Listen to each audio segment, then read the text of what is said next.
the astronaut who turned into a balloon. The first man to walk in space, almost died, turning into a human balloon. March 1965, Soviet cosmonaut, Alexei Leonov, floats in the void for 12 minutes, while the mission is broadcast live back to Earth. A historic achievement for humanity, but also a deadly trap. His own suit started to inflate until he could no longer return to the spacecraft, and the only way to survive was to slowly kill himself. Leonov realized something terrifying. Technology in space doesn't protect you, traps you. As he tried to get back inside the spacecraft, something went wrong.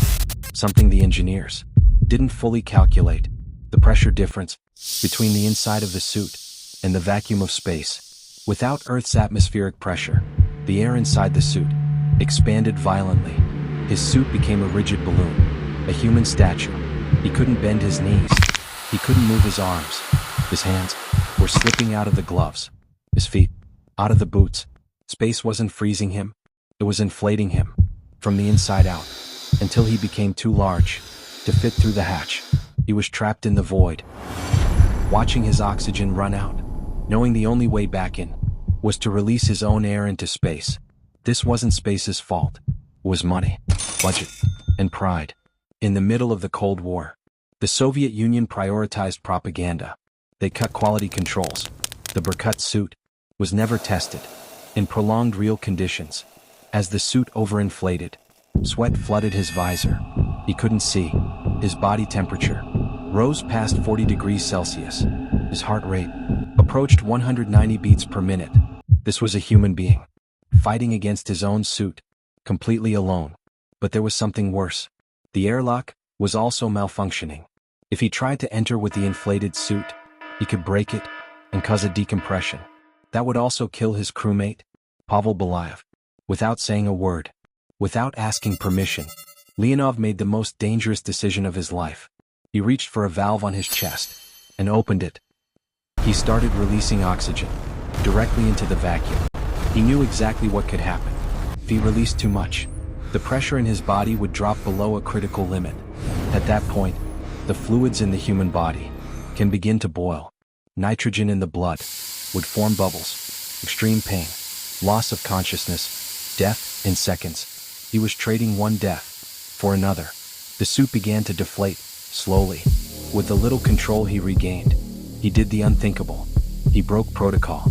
Instead of entering feet first, he forced himself in head first, through the hatch. It was a brutal escape. He pushed his body violently, trying to bend what no longer bent. He got stuck, upside down, with the vacuum just centimeters from his back. The effort was so extreme, his body began to collapse. Within minutes, he lost several pounds of body weight from extreme sweating.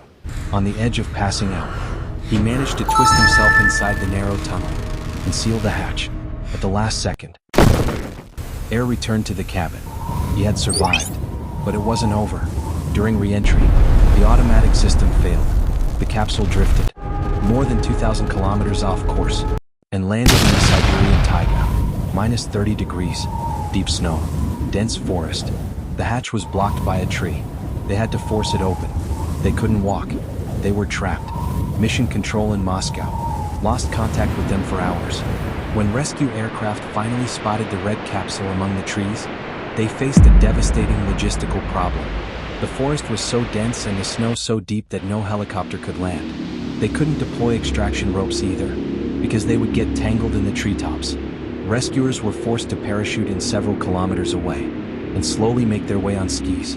While rescue teams struggled to reach them, Leonov and Belayev had to survive on their own. They dismantled the inner lining of the capsule and used parachute cords to build a makeshift shelter in the frozen wilderness.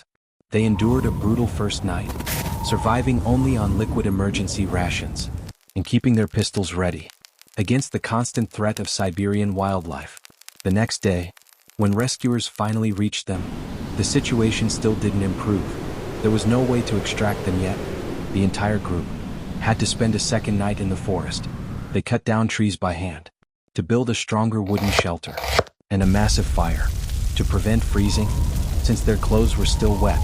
It wasn't until the third day that they managed to walk several kilometers through deep snow. to a clearing where a helicopter finally lifted them to safety.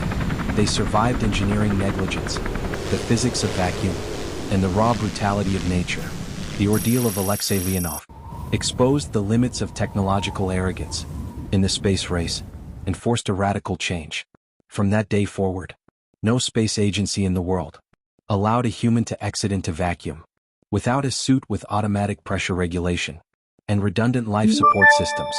Political pride almost created the first human balloon in history, but the cold logic of a man on the edge of death saved the future of space exploration. Follow me for more.